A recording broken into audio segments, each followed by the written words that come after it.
व्याख्या मुद्रां करसरसिजै पुस्तकं शङ्खचक्रे बिभ्रद्भिन्नस्फटिकरुचिरे पुण्डरीके निषण्णः अम्लानश्रीरमृतविशदैरंशभिः प्लावयन्माम् आविर्भूयादनघमहिमा मानसे वागधीशः।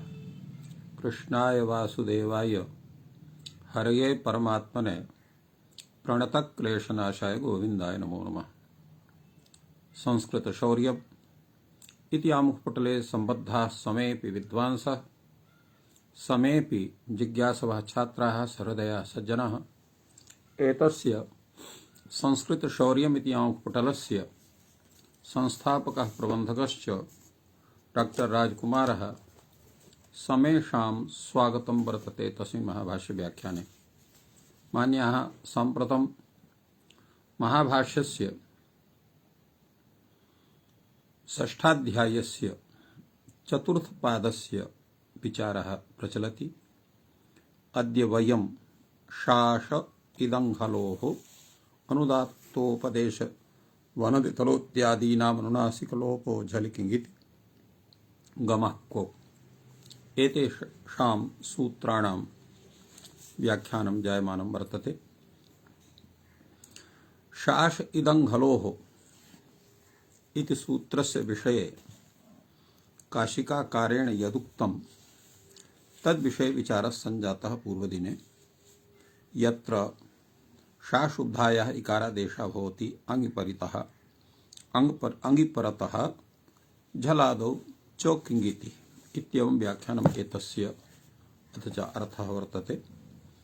अद्य विचारः भवति भाष्ये शास इत्वे आशासः क्वाबुपसंख्यानम् अर्थात शास धातोः किंगिति हलि परे यथा इत्त्वं भवति एवं आंग पूर्वक शास धातोः अपि क्युप् प्रत्यये परे अत्र इत्त्वं भवेन्नाम इति विचारः कात्यायनेन अत्र दर्शितः। शासः इत्वे आशासः क्वौ उपसंख्यानं कर्तव्यम् आशीः इति आशास्ते इति आशीः या आशास्यत् एवं रूपेण अत्र विग्रहः वर्तते। किं पुनः इदं नियमार्थम् आहुष्यत विध्यर्थम् तत्र प्रश्नः भवति। शासयित्वे आशासः क्वौ संख्यानम् इति यद् वाक्यं वर्तते किम् एतद् वाक्यं नियमार्थं वर्तते आहुष्यत विध्यर्थं वर्तते किमस्ति प्रश्नः भवति। चेत् विध्यर्थं मन्यते तर्हि को दोषः, चेत् नियमार्थं मन्यते तर्हि को दोषः, अथवा कः लाभः। अतएव कथं नियमार्थं स्यात् कथं विध्यर्थं स्यात् इत्येवं रूपेण विकल्पः अत्र उपस्थापितः भगवता भाष्यकारेण। भाष्यकार एव तस्य विषये स्वीयं समाधानं प्रस्तौति। यदि तावत् शासि मात्रस्य ग्रहणम् अर्थात् अनुपसृष्टस्य शासः ग्रहणं चेत् तर्हि नियमार्थम् एतद् भविष्यति। ततो नियमार्थम् अथ हि यस्मात् शासेः अङ् विहितः तस्य ग्रहणम् यस्मात् शासेः आङ् तत्र अङ् विहितः अर्थात् अत्र निरुपसृष्टात् अतः सोपसृष्टात् शासः चेत् अङ् विहितः वर्तते अङ् प्रत्ययः तस्य ग्रहणं भवति चेत् तर्हि विध्यर्थम्। अत्र एतद् विषये अत्र कैयटः किञ्चित् विचारयति। सः कथयति शासु अनुशिष्टौ इत्यस्य आङ्गः शासु इच्छायाम् इत्यस्य चेत्यर्थः अर्थात् शास धातोः केवलं तत्र अनुशिष्टौ प्रयोगः भवति किन्तु आङ् पूर्वक शास धातोः इच्छायाम् अत्र प्रयोगः भवति। आशास्ते आशासाते आशासते एवं रूपेण नियमार्थमिति इति प्रतीकमादाय अत्र वदति। क्वौ एव शासयित्वं स्यात् आशास्त इत्यादौ मा भूत इत्यर्थः। अत्र शासग्रहणम् एवं रूपेण नियमार्थं भविष्यति यत् क्विप् प्रत्यये परे शासः एव इत्थं भवति, आङ् पूर्वक शास धातोः इत्थं न भवति इत्येवं रूपेण अत्र नियमः भवितुमर्हति चेत् नियमः अत्र क्रियते। अत्र क्षम्यतां, तत्र प्रदीपे अत्र जय श्री राम यस्माच्छासेत् इति प्रतीकमादाय उच्यते, यतो हि भाष्यकारः अथ हि यस्माच्छासेः अङ्गभिहितस्य ग्रहणं ततो विद्यार्थम् इति विषये वदति। शासुनिशिष्टो इत्यस्मात् अङ्गभिहितः सर्ति शास्त्यर्थिभ्यश्च इति परस्मैपदाधिकारात् तत्र आङ्गः संसर्गात् विशिष्टस्य शासग्रहणम् संसर्गस्य विशिष्ट स्मृति हेतुत्वात् यथा तत्र सकिशोराधेनुरानीयताम्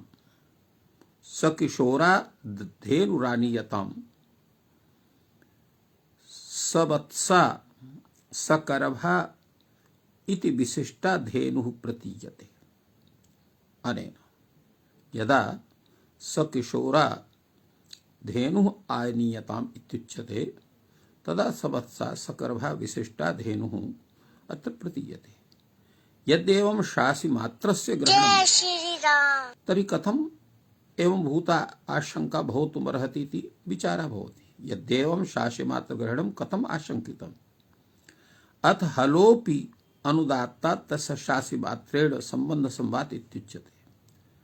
हलोपि उपादानात् तस्य शासि मात्रेण संबंध संभवात् चेत् इत्थम् उच्यते, तर्हि तथा समाधानम् उचितं नास्ति। तन्न साधारण सन्निपातेऽपि असाधारण संबंधि ग्रहणं दृश्यते। यत्र साधारण सामान्य रूपेण कथितं वर्तते, केवलं शास इति सामान्य रूपेण कथितं, तर्हि शासः अपि ग्रहणं भवितुमर्हति, आशासः अपि ग्रहणं भवितुमर्हति। तो संबंध संभवात् अत्र असाधारण संबंधि ग्रहणं दृश्यते। यथा वृद्धानां किशोरिणां च मध्ये धेनवः बध्यन्ताम् इत्युच्यते, तर्हि बडवा एव बध्यन्ते न तु गवादयः एवं रूपेण तत्र उच्यते। यथा वृद्धानां किशोरीणां च मध्ये धेनवः बध्यन्ताम् इत्युच्यते, तर्हि बडवा एव बध्यन्ते न तु गवादयः। एवं तर्हि एकशेषाश्रयणात् शासिमात्र ग्रहण पक्ष संभवः एवं भवितुमर्हति। अत्र यत् कथनं वर्तते, अत्र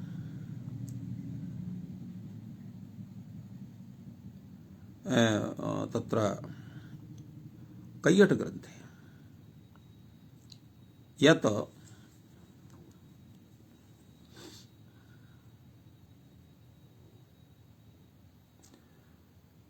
अत्र संसर्गात् इत्युक्तं वर्तते। तत्र आङ्गः संसर्गात् विशिष्ट शासाग्रहणम् तद्विषये अत्र वक्ति नागेशः स कथयति। धेनुशब्दः दोग्ध्रिपर्यायः, किशोरादयः अश्वादिबालेषु रूढाः। धेनुशब्दः दोग्ध्रिपर्यायः वर्तते, किन्तु किशोरादयः अश्वादिबालेषु रूढाः, अर्थात धेनुशब्द विषये नास्ति। तत्संबन्धाच्च धेनुशब्दात्र वडवादिरूपं विशेषं प्रत्यायति। तात्पर्यं किमस्ति, एतस्य व्याख्यानस्य आवश्यकता कथं सञ्जाता। यतो हि यथा वृद्धानां किशोरिणां च मध्ये धेनवः बध्यन्ताम् इत्युक्ते वडवा एव बध्यन्ते न तु गवादयः। एतस्य किं तात्पर्यम्? अत्र तात्पर्यम् एवं वर्तते यत् सकिशोरा सकरभा धेनुः आनीयताम्, तो एवं उच्यते यदा, तदा किशोर इति शब्दः अत्र अश्वस्य कृते बाल तत्र अश्वादि बालेषु अश्व एवं हस्तिनः हस्तेन यः बालः तस्य करभः इति संज्ञा भवति। अश्वस्य यः बालः तस्य कृते तावत् किशोर इत्यपि संज्ञा भवति। अतएव अत्र अश्वादिषु बालेषु रूढा इति नागेशः व्याख्यातवान्। अतवे धेनवः न बध्यन्ते, गवादयः न बध्यन्ते, अपितु बडवा एव बध्यन्ते, एवं रूपेण अत्र प्रतिपादितवान् कैकटः। अस्तु तावत्। अग्रे भाष्यग्रन्थः कः वर्तते इति विचारयामः। यद्यपि शासिमात्रग्रहणम् एवं विध्यर्थमेव, यद्यपि शासिमात्रस्य ग्रहणम् अत्र वर्तते, शासित्येव उच्यते, न तु आशासिति। शासः एव ग्रहणं, न तु अनुपसृष्टस्य शासः ग्रहणं, सोपसृष्टस्य वा ग्रहणम् इति तु विचारः नास्ति। केवलं शासिमात्रस्य ग्रहणं वर्तते। तथापि विध्यर्थम् एतस्य भवितुमर्हति। कथम्? आङ्गी हलादौ उच्यते, न चात्र हलादिं पश्यामः। आङ्गी परे तत्र हलादिः स्यात् इति कथनस्य आशयः। यतोहि अत्र यः अर्थः तस्य कृतः वर्तते यत् हलादौ किङ्गिति परे इत्युच्यते। अत्र एवं अत्र वर्तते। तो अंगी हलादौ इत्युच्यते, अंगी परे हलादौ इत्युच्यते, न चात्र हलादिं पश्यामः। अत्र हलादित्वं नास्ति। तदा उच्यते अयि भो, इत्थं कथं भवान् वक्ति यत् हलादित्वं नास्ति तर्हि? ननु च किमेव हलादि। अत्र क्युप् प्रत्ययः। तो क्युप् प्रत्यये परे तु किन्तु हलादि अस्ति एव। तदा उच्यते क्युपः सर्वापहार लोपः भवति। फलतः क्युपः लोपे कृते हलादित्वाभावात् न प्राप्नोति। एवं तर्हि प्रश्नः भवति, तर्हि किं करणीयम्? इदं हि सम्प्रदार्यं क्विलोपः क्रियताम् अंघलोः इत्त्वं वा। अत्र किं करणीयम्? अंग परे हलादो किंचित् परे पूर्वं लोपः करणीयः, आहुषित पूर्वं इत्त्वं करणीयः। अर्थात् अत्र शासः अत्र इत्त्वम् उपधाय इत्त्वं करणीयम्, आहुषित अत्र कुलोपः करणीयं वा। किं करणीयम्? तो उभयोः अत्र स्थितिः भवितुमर्हति। अतः इदं हि सम्प्रदार्यं क्विलोपः क्रियताम् अंघलोः इत्त्वं क्रियताम् वा। उच्यते किमत्र कर्तव्यम्? भवान् एव वदतु तर्हि। उच्यते परत्वात् अंघलोः इत्त्वम्। अर्थात् अंग परे हलादि किद् परे अत्र इत्त्वं पूर्वं करणीयम्। तदा उच्यते नित्यं क्विलोपः कृतेपि अंघलोः इत्त्वे प्राप्नोति, अकृतेपि। परत्वात् नित्यं बलवत्, तो नित्यत्वात् पूर्वं क्विलोपः स्यात्, अनन्तरम् इत्त्वस्य प्रवृत्तिः भवितुमर्हेत्।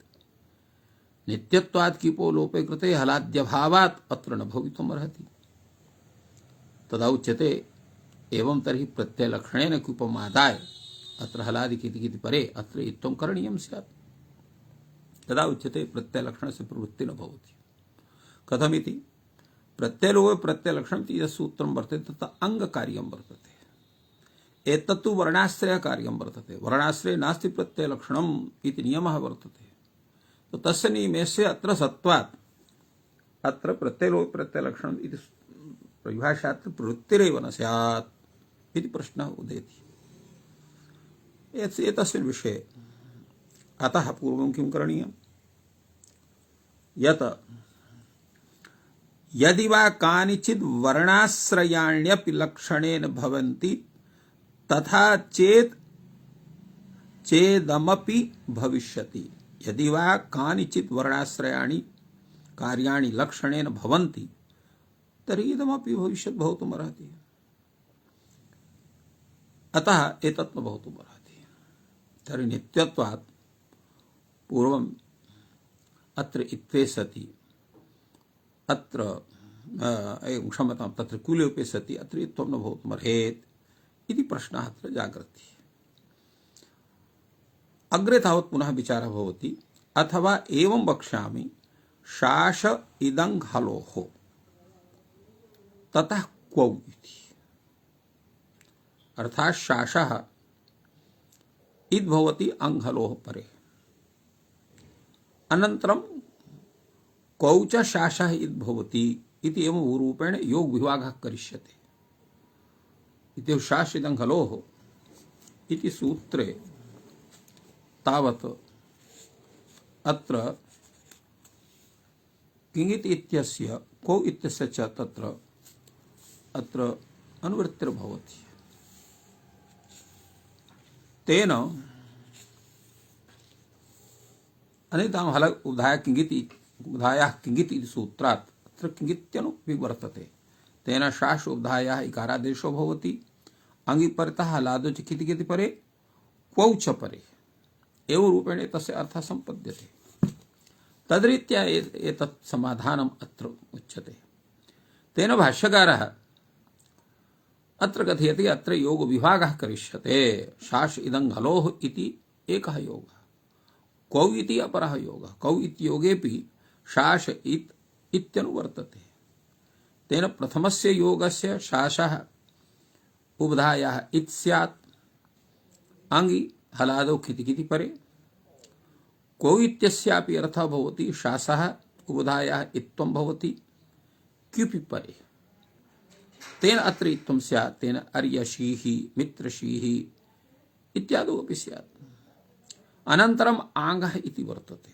आङ् पूर्वाच्च क्वौ शास इति भवति इति अपरम् अत्र वार्तिकं जायते। तेन आशीः इत्यपि सिद्ध्यति। इदम् इदानीं किमर्थं तर्हि आङ्गः इति किमर्थं वर्तते? तेनैव कार्यसिद्धिः भवितुमर्हेत् चेत् तर्हि न, नियमार्थं वर्तते। आङ् पूर्वात् शासेः क्वौ एव इत्त्वं भवति, अन्यत्र इत्त्वं न भवति। क्व मा भवत्? आशास्ते, आशास्यते, आशास्यमाने इत्यत्र न भवति। प्रश्नः भवति तर्हि अपरम् आङ्गः इति वाक्यम् अत्र स्वीकरणीयं वा? उच्यते न वक्तव्यम्। अविशेषेण शासः इति भवति इत्युक्त्वा ततो अङ् इति वक्ष्यामि तन्नियमार्थं भविष्यति अङ्गि अङ्गेव अजादौ नान्यस्मिन् अजादौ। अर्थात अविशेषेण शासः इति भवति इति उच्यते। ततः अङ्गि इति वक्ष्यामि।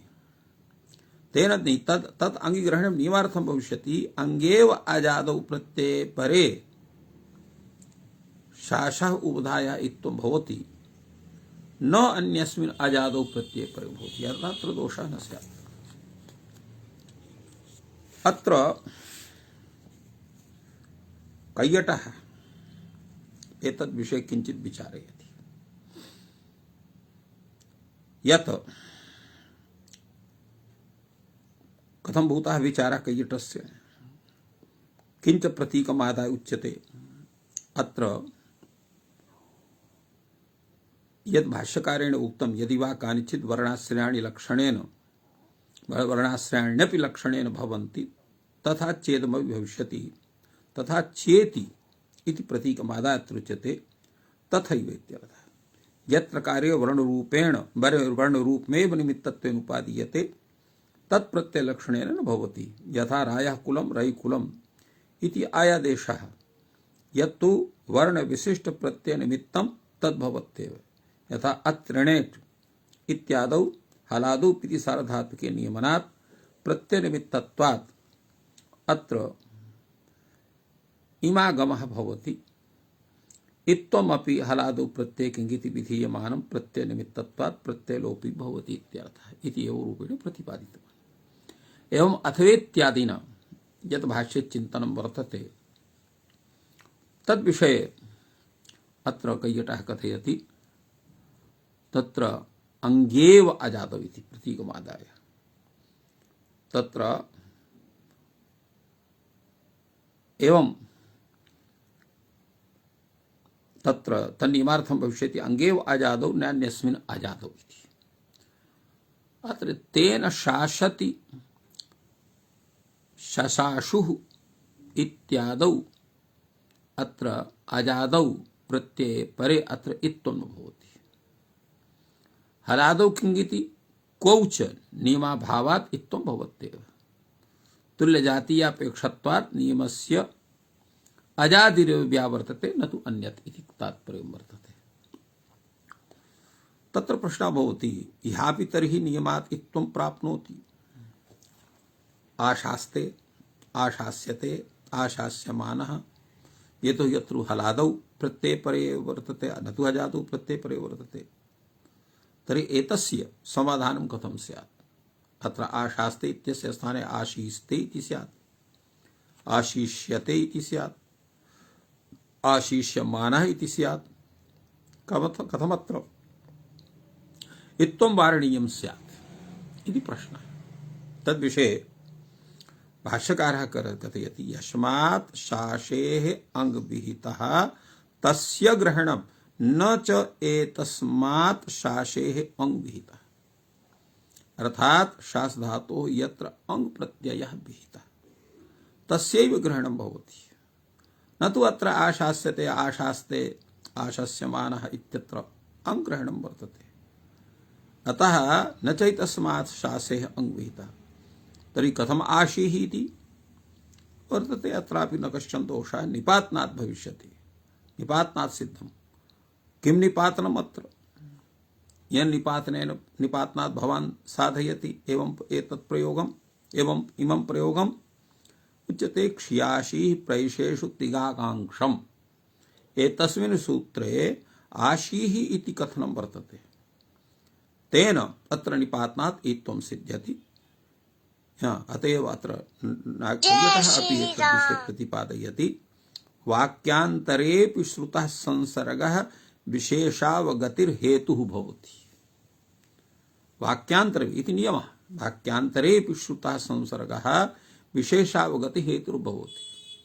अत्र आशीः इत्यत्र इत्त्व संबन्धः दृश्यते, संसर्गः दृश्यते, अतः अत्र विशेषावगति हेतुः स भवति। अर्थात् तत्र आशास् इत्यत्र कि प्रत्यये परे शा घटकस्य तत्र उपधाभूतस्य आकारस्य स्थाने इत्त्वं जायते।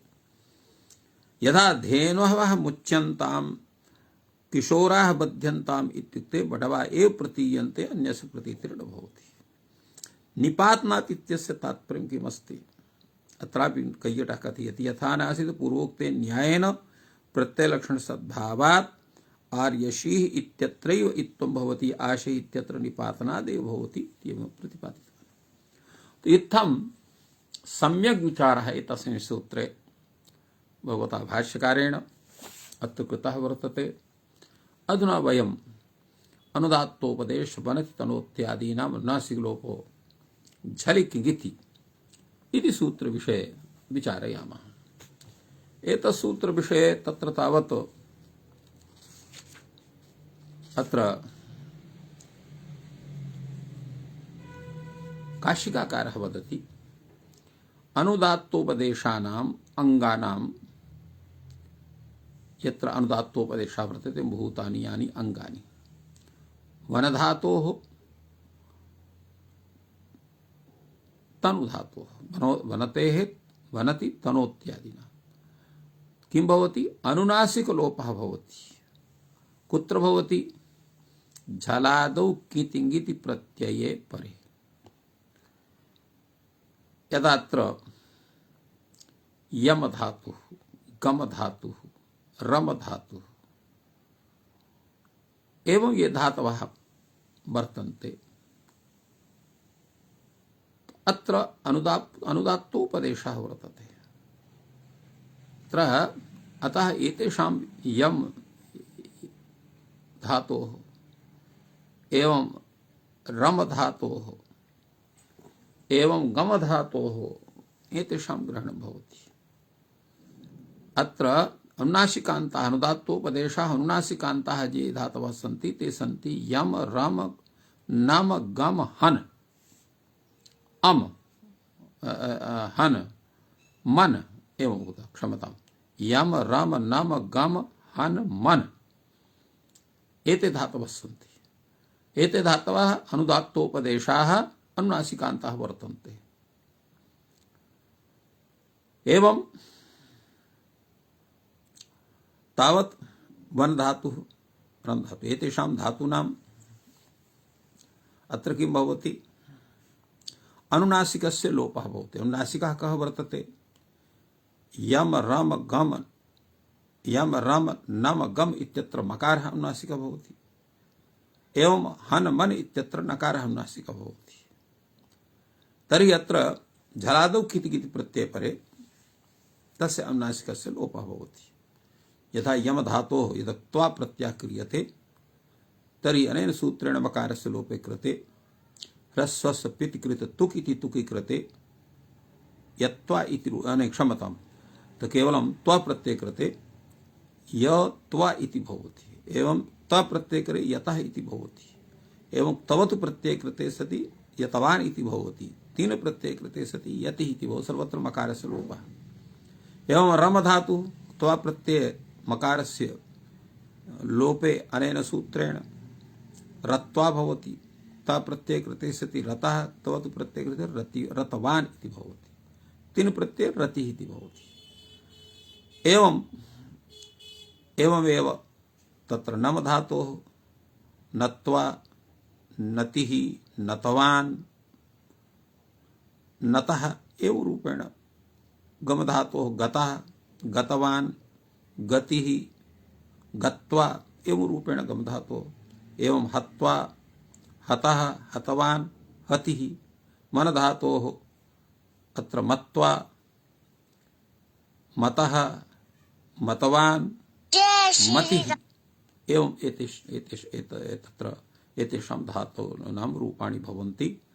एवं वन धातोः तापि तीन प्रत्यय कृते सति वतिः इति इक्तिनोः रूपमेतत् इक्तिचि तु न भवति इक्तिच न इक्तिचि दीर्घश्च इति भवति इक्तिचि प्रत्यय परे अतः इक्तिनः रूपम् अत्र वतिः इति भवति इक्तिस्तु दीर्घ न इक्तिचि दीर्घश्च इत्येवं सूत्रं वर्तते। अत्र एतत् सूत्रम् अत्र प्रतिषेधं विदधाति इक्तिचाद इति प्रतिषेधं वदति ये त्वन्ये झलादयः प्रत्ययेषु अत्र ईटा भवितव्यम् एवं रूपेण तत्र विचारः जातः वर्तते। अन्यत्र झलादौ ईटा भवितव्यम् अन्य झलादि प्रत्यय परे किं भवति इडागमः अत्र स्यात्। तनोत्यादयः अत्र ततः ततवान् अत्र तनु धातोः सनोतेः आत्वं सन धातोः अत्र यतो हि तनोत्यादीनाम् इत्युक्तं वर्तते। तत्र तन धातु विषये के धातवः वर्तन्ते तनोत्यादि इत्यनेन तर्हि एतद्विषये तनोत्यादिषु ये धातवः अत्र स्वीक्रियन्ते ते धातवः सन्ति अत्र तावत् तनु क्षणु रेणु त्रेणु घृणु वनु मनु एते धातवः सन्ति। एतेषां धातूनाम् अत्र एवं स्वरूपं जायते। तेन तन धातोः ततः ततवान् सन धातुः अत्र आत्वं भवति सनोतेः आत्वं वक्षति तद्विषये अनन्तरं तत्र स्वरूपं वर्तते।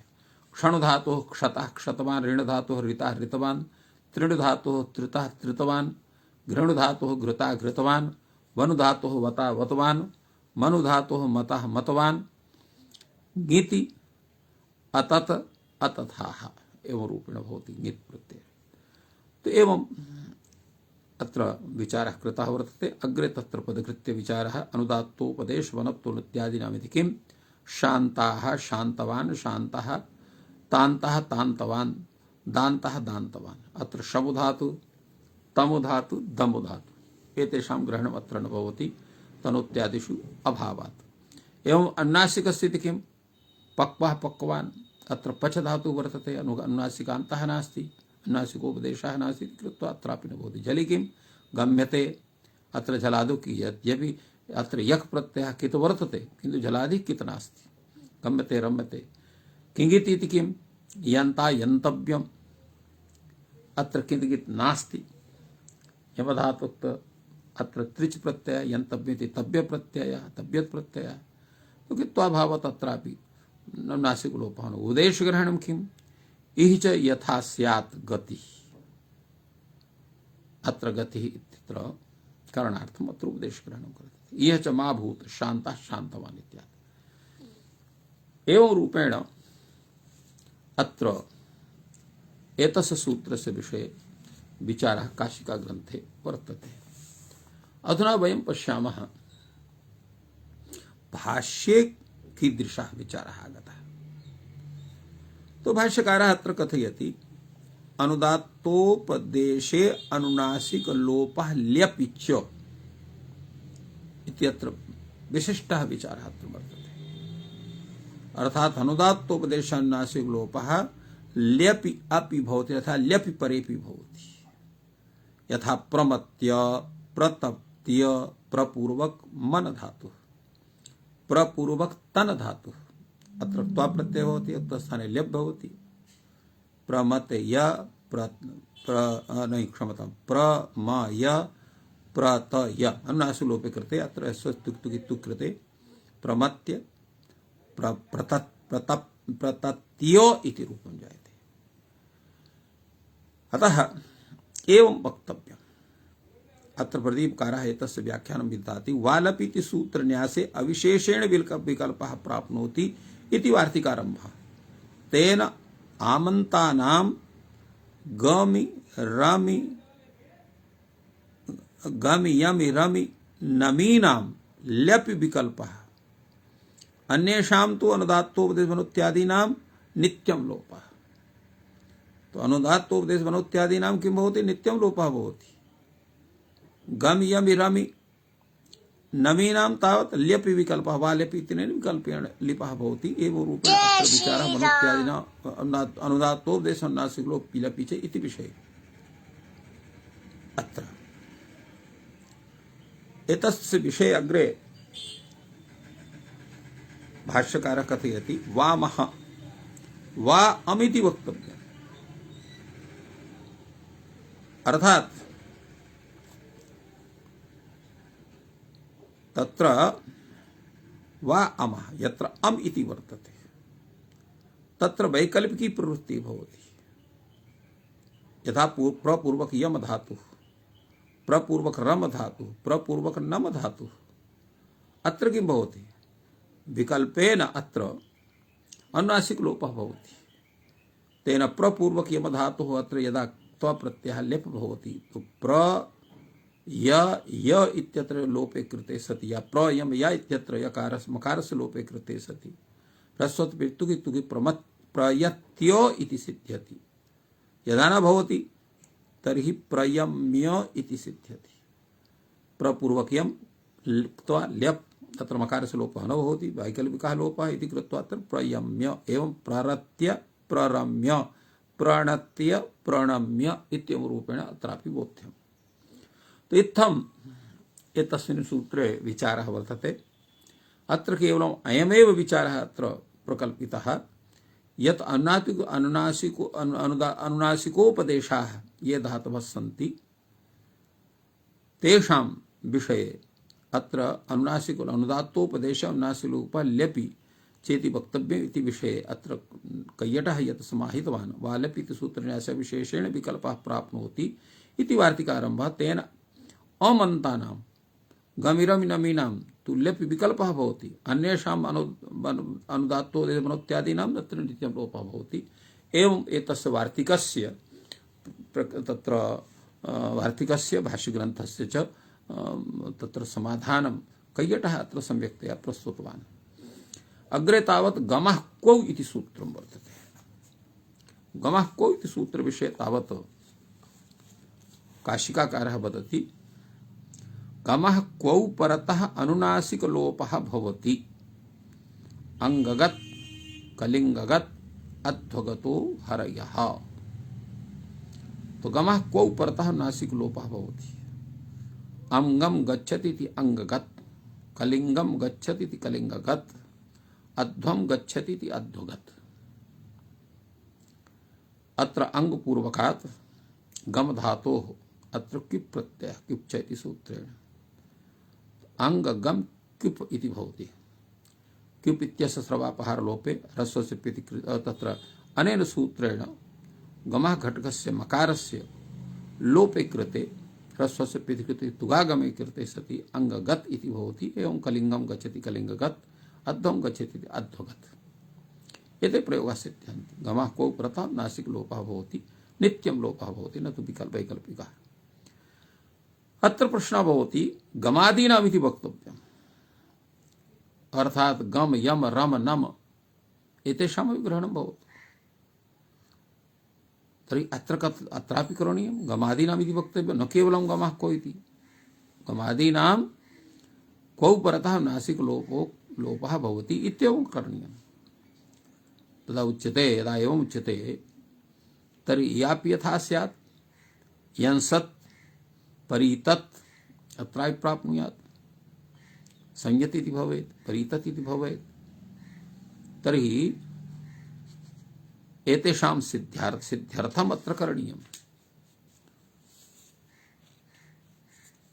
ऊच गमादीनाम् इति वक्तव्यम् अर्थात् ऊ प्रत्यये परेपि गमादीनाम् अत्र मकारस्य लोपः भवति एवम् अत्र करणीयम्।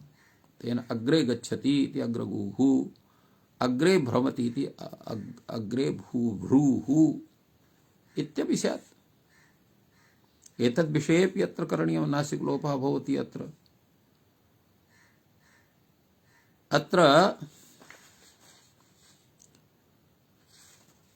ऊच इति गमादीनाम् इत्यपि वार्तिकं तत्र वर्तते तद्दृष्ट्या तत्र विचारः भवति। अत्र चकारात् अनुनासिक लोपस्य अत्र वृत्तेन अग्रे गु अनुनासिक लोपे कृते अत्र अकारस्य ऊकारः भवति एवं भवति। अग्रे गच्छति इति विग्रह्य पूर्वं क्युप् प्रत्ययः अनन्तरम् ऊच गमादीनाम् इत्यत्र अनन्तरं तत्र अनुनासिक लोपे कृते अत्र अकारस्य ऊकारः भवति। क्वचित् ऊङ् इति ङकारः पठ्यते न तस्य प्रयोजनम् इत्यपि पदमञ्जरीकारः अत्र विचारितवान्। इत्थम् एतस्य विचारः अत्र वर्तते। पश्यामस्तावत् वयम् एतस्मिन् विषये भाष्यग्रन्थं भाष्यकारः किं प्रतिपादयति। भाष्यकारः कथयति गमादीनामिति वक्तव्यम् इहापि यथा स्यात् परितत्सह कंडिका संयत् सुनत्। गमादीनामिति अर्थात् समेषामपि मकारान्तानाम् एवं भूतानां यम रम नम गम भ्रम एतेषां समेषामपि ग्रहणं करणीयम्। तेन अत्र संयमते इति संयत् एवं परितनोति इति परितत् सुनमति इति सुनत्। अत्र सर्वत्र क्विप् प्रत्यय कृते सति अत्र गमः को इति सूत्रेण गमादीनाम् इति वक्तव्यम् इति अर्थात् गम इति शब्दः अत्र कथं गमादीनां बोधकं भवितुमर्हेत् इति विषये चिन्तनीयमस्ति।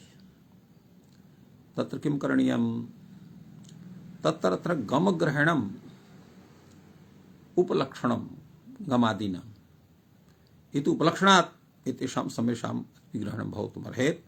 तेन संयत् सुनत् परितत् एतेषामपि प्रयोगाणां सिद्धिः भवितुमर्हति। अग्रे तावत् अपरं वार्तिकं वर्तते ऊङ् च यस्य विषये विचारः काशिकायामपि सञ्जातः। ऊङ् च गमादीनाम् इति वक्तव्यम् अर्थात् गमादीनां क्विप् प्रत्यये कृते सति तत्र अनुनासिकस्य लोपः भवति तद्घटकस्य अकारस्य च ऊङ् इति आदेशः भवति। अग्रे गच्छति इति अग्रगुः अग्रे भ्रमति इति अग्रभूः अग्रे भ्रूः। अत्र सप्तम्याः अलुकु वर्तते। अत्र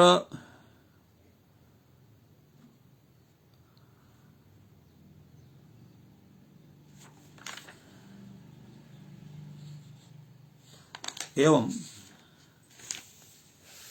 अत्र कार्यं जायते। इत्थम् अत्र विचारः सञ्जातः वर्तते। अत्र विरम्यते। सर्वेभ्यो नमः। जयतु संस्कृतं जयतु भारतम्।